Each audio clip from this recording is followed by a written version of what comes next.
So the 3 days of early access for Lost Ark are over. It is now Friday at the time of recording this, so I decided just to make a quick little video talking about my experience leveling from 1 to 50, the game in general, and my class. So at face value, Lost Ark looks sort of like Diablo, but with a different UI, and that's a decent way to look at it. Helps you get an idea of how it controls. Use the mouse to move around, sort of like a MOBA and Diablo. And then you use, QWER, those buttons for your actions, and then you have consumable buttons as well. You could also rebind those. So if you like how those games control, then you might like the way Lost Ark controls. And even if you don't like the way those games control, Lost Ark still feels very different. It feels very visceral, everything feels responsive, but there's also things like animation lock, which adds to difficulty and complexity of certain classes. And you'll have plenty of time to get a great feeling of how your class plays, going from 1 to 50 through the story. So focusing mainly on the story, I maybe spent 2 hours or so on side stuff, but I finished the main story up to level 50 in about 16 hours. I was skipping cutscenes as I have played through the story before on the Russian servers, so I wasn't too interested in watching all of that stuff again.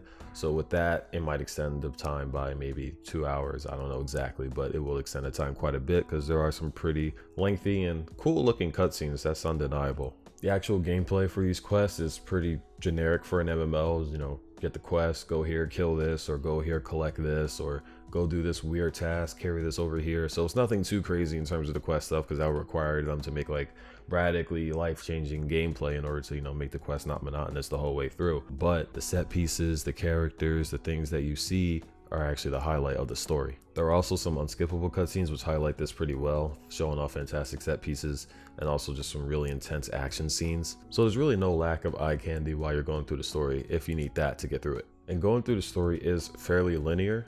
As you go through, you will go through different areas, and those areas will have side quests, but there's nothing that unlocks that will take away a large amount of your time until you actually get towards the end of the first few major continents. At that point, you'll unlock sailing, which will allow you to go visit the islands that scattered the whole entire in-game world.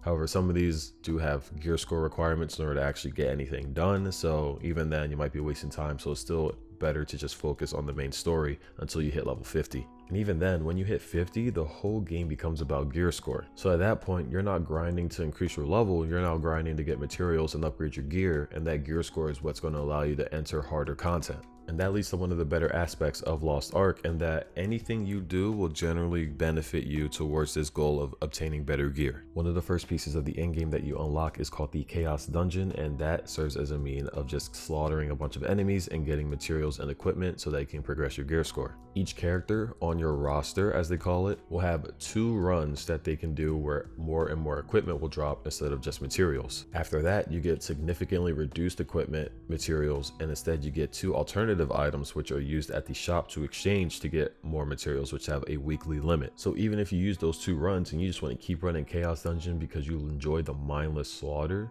you can do that. They still allow you to progress using that if that's your preferred method. Or you can go and visit the metric ton of islands that there are scattered throughout the world. On these islands, you'll find quests and collectibles, and those can all lead to you getting more items and materials to help upgrade your gear score as well. So this would cater more to players who like exploration and like seeing different environments all the time. And a lot of these islands interact with other parts of the game or other islands themselves, so that there's a lot of back and forth and figuring out the pieces of the puzzle in order to progress. So for quite a few of them, it's not as straightforward as just going to the island, completing the quest, getting your materials, and then leaving. And then there's still even more stuff like the Guardian raids, the Abyss dungeon, stuff like that, and even more stuff that I haven't even unlocked at my current gear score. But because there are so many options, after getting through that initial drag that I felt was the story, might have been just because I already played through it on the Russian servers, I was very happy that the game opened up and I had a ton of options for how I wanted to progress. And another huge driving factor behind my enjoyment was 100% my class. The Berserker is such a, oh my god, let me tell you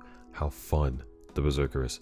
It plays exactly how you think a Berserker would. They're all over the place. They got the big, ginormous sword. When they hit things, it feels like they hit things. They got decent AoE. They got decent speed. And the damage is so good. And then all that gets cranked to 11 when you activate their identity skill, which is like this rage mode, which makes them very, very fast. Ups their crit and damage. It does everything. It's literally just a straight up 100% buff. And then once you use it the first time, you're probably going to want to use it again and again and again. And so they have this thing called class engravings, which are these passives that dictate your playstyle. Berserker has one called Mayhem, which makes it so that they are permanently in Rage, and that just radically changed the feeling of the class, because now it's just permanently faster, does more damage. It is a little more dangerous because it reduces your max health by a ton, but also reduces the damage you take, but that's just a risk I want to take because it just feels that good. Now before I talk about the other two classes that I made, I want to talk about your alternatives to having to go through the story again, which comes in the form of knowledge transfer and the power passes.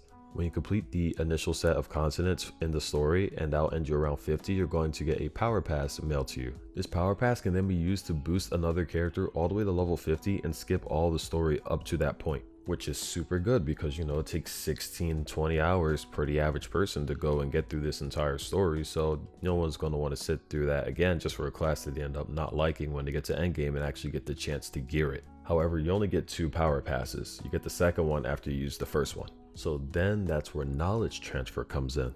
You gain this home area called a stronghold, and there you be able to build different things, send people out on different missions so you can get materials on the side and craft your own consumable items. Using this machine, you can take the quote-unquote knowledge that a character has, which is effectively their level and the content they completed story-wise up to a certain point, and transfer it to another character. And the character that you get it from gets to keep it, so that's perfectly fine. And now you just essentially bring another character up to speed. This does require some in-game time, so it's going to happen all in the background, and also requires in-game gold. I had enough to do 1 knowledge transfer by the time I finished the main story, but then you have to grind up more gold if you want to do it again, and it's going to be more expensive depending on how far of a knowledge transfer you want to do. So those 2 things, the power pass and the knowledge transfer, are what allowed me to make my scrapper and my war dancer. And on the Russian servers, I play the Soul Fist as my main, so I'm probably going to use my second power pass on the Soul Fist because I just love all of the female martial artist classes. They feel really good. Even the Lance Master or Glaive Master, whatever they call it. We don't even have that yet, but when we get that, I'm probably going to make that too because I enjoy all of our classes. They feel really good. The punching, the kicking, the energy stuff, it's all super sick. So during the first day, I think it peaked around 500,000 people, probably more, maybe 550,000. I don't know the exact number. But I had 0 issues with lag. You couldn't tell that there were that many people outside of the fact that, you know, you see a lot of people in your areas, or you could see that you're in like channel 200 something because there's so many people in that area or whatever it may be. But I've had 0 issues when it came to lag.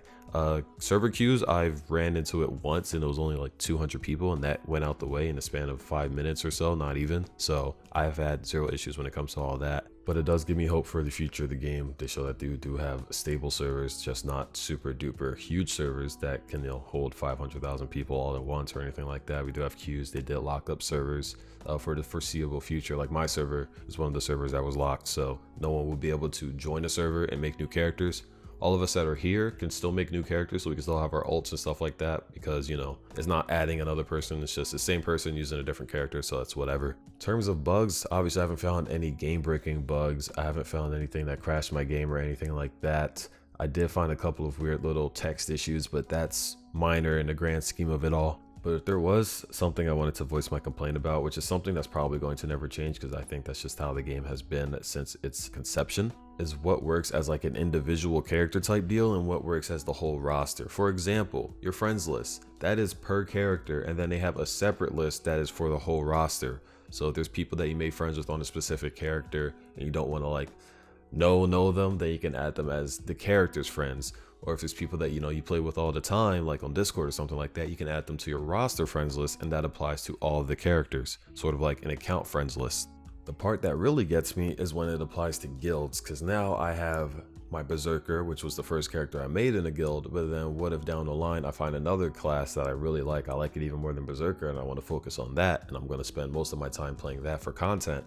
Now that character needs to get added to the guild, and then the Berserker has to get kicked out, and there's only so many slots. Or the guild can just have a separate dedicated guild for just alternate characters, which even then that's pretty weird to me, because now just separating them even more, and I don't know, I think it's super weird. Because then I go and think of Black Desert, which is very similar in that it's a game that focuses on having a lot of different characters because it's a huge world and all the characters can focus on different things.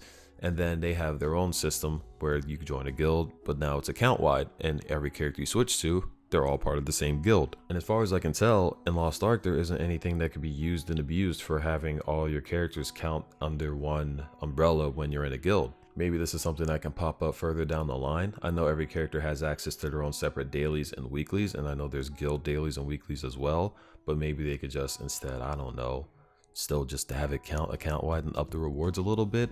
I think it's weird. I really don't like it. You can tell I don't like it because I got really close to the mic. Oh my god. But besides that, that's really my only major complaint I've had about the game. Even then, that doesn't completely ruin the experience. And I can see myself playing this game for an incredibly long time. I think that this game perfectly scratches the itch that BDO gave me, and I played that game for thousands of hours.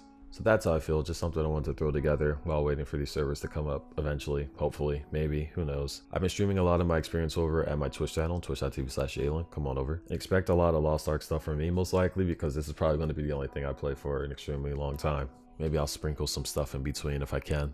And on that note, I'll see you guys in the next one.